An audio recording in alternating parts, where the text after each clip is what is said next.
Pag-usapan natin itong post ni E.B. Hugalbot. 7 hours ago na post ito. Sabi niya, ako lang ba o talagang magkahawig sina Clara at Francisca dahil magkapamilya sila?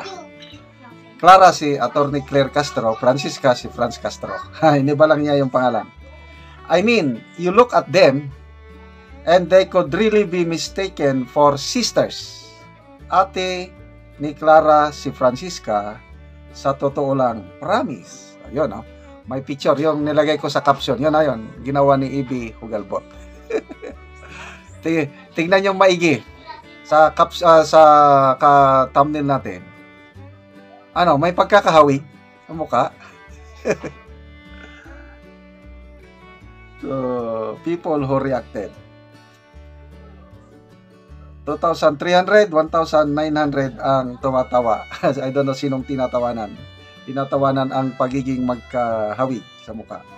Okay, basa tayo sa mga comments. Okay, Joey De Pibre. Yung tipong dahil paboritong anak si Claire, siya yung nakakabili ng Kojic soap. Isa ring sarcastic remarks to kay Joey. Neo Arsenal. Magkapatid sa nanay, magkaiba ang tatay. Si Francisca, dating NPA ang tatay, napatay sa enkwentro. Si Clara naman, dating judge ang tatay.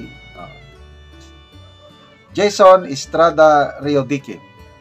Magkahawig nga. The only difference is, one is a lawyer. Law na L-O-W. And the other, a convicted criminal. Emzar Mantolino. May sumpa siguro sa mga Castro. Then ito, hindi mabasa yung pangalan niya. Pati otak nila magkahawig din. Fernando Guerrero. Grabe. Walang kwenta na PCO Yusek Claire Castro. Rem Faraon Reyes. Bird of the same feather. Binamin Mujal San. Sabi, pati otak parihong baliktad. Arlene Macarobo. Same din, Bonakid. The way they talk, walang laman. Anyway, Franz Castro, talagang one of a kind. Sabi niya, yung, di ba, kumakandita tong senadora? Mayroon napanood akong video niya na kung palarin kami sa Senado, balang araw, babaguhin namin ang mukha ng Senado. Sabi niya. Grabe. Anong ibig sabihin babaguhin ang mukha? Yun siguro, dahil nawala na yung dati, babaguhin ang mukha ng Senado.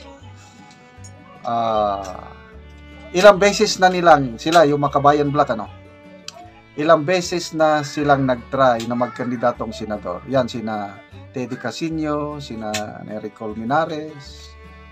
Kaya lang, wala, hindi pinalad. I don't know itong si Franz Castro kung papalarin na maging senador. Bahala na ang taong bayan. Ang binabantayan ko dito sa party list, may 3 party list na mga Kabayan Black, AK, Teachers, Kabataan Party List, Gabriela. Tinitagnan ko sa survey, kasi may survey, hindi pumapasok.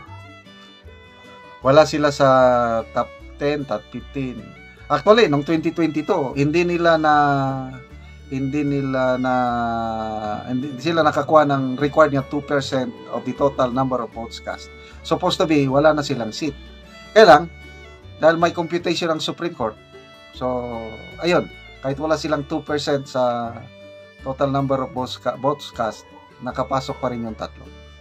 So hopefully ngayong election na ito mabawasan na naman. Kasi wala alam naman natin lahat yung connection nila sa leftist movement na sila lang din. Okay, so yan po ang ating Franz Castro, ang tagpahirap sa mga Duterte. Ito naman Claire Castro, sige na lang daw, pabayaan lang natin ang Claire Castro dahil sabi nga ni Optic Politics is a disaster in the making. Talagang palaban. Siguro, sinadya ng palasyo na nag-change course sila kasi dati mabait eh. Ang Pangulo, yun na yung kanyang tatak, brand niya mabait. In contrast kay PRRD, matapang, iron hand versus pusong mamon. So ito, kinuha nila si Attorney Claire Castro na actually siya na rin ang salita eh. Palace press officer. Salita, paliwanag. Ngayong araw na ito, nako, kawawa siya sa pagpapaliwanag.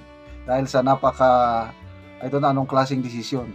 February 25, for the last 39 years ba yan na considered holiday, walang trabaho, ito lang administrasyon na ito ang ginawang special working holiday. Kawawa na naman ang Claire Castro. Paliwanag ng paliwanag. Okay, salamat mga kaibigan sa inyong palaging panonood sa ating channel. Nagkakaroon tayo ng income dahil sa inyo at ang sweldo natin sa YouTube is tinutulong natin sa tribong Talaandig sa Bukidnon. Namimigay tayo ng libreng yero at pako para makapagpatayo itong tribo ng kanilang sariling bahay. Namimigay din tayo ng livelihood, sayote. 2 years ago, nagpatanim na tayo ng sayote. Ngayon, tuloy-tuloy na ang pag-harvest nila. Although mababa lang ang presyo ng sayote, okay na lang din pambili ng bigas. Nagpapatanim din tayo ng lakatan nga saging mas mahal. Okay. So, sinusunod natin yung kasabihan, do not just give them fish, but teach them how to fish. Kung may tinanim, may aanihin. Panoorin niyo ang video na ito, kabalikat kayo sa pagtulong sa tribo.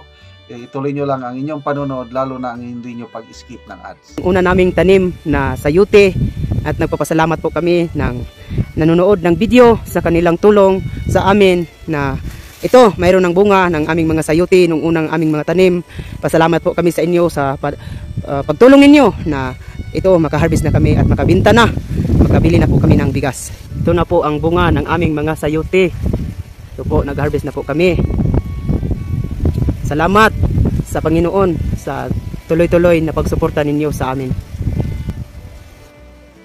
At ito na po, na susunod namin na tinanim na saging lakatan. At ito, masyadong mahal ng presyo ang saging lakatan kaysa sayote. Nagpapasalamat kami sa inyo, sa aming katribo, sa padayon, sa tulong ninyo sa amin. At ito na po ang aming mga lakatan. At nagdasal kami ng Panginoon sa mga panalangin na ito na ibinigay sa Panginoon sa amin na ito makabinta kami at mawawala na po ang aming mga kagutom. Ito na po ang aming taniman na saging lakatan. Salamat po sa nanonood ng video at sa Panginoon sa tuloy-tuloy po na pagtulong ninyo sa amin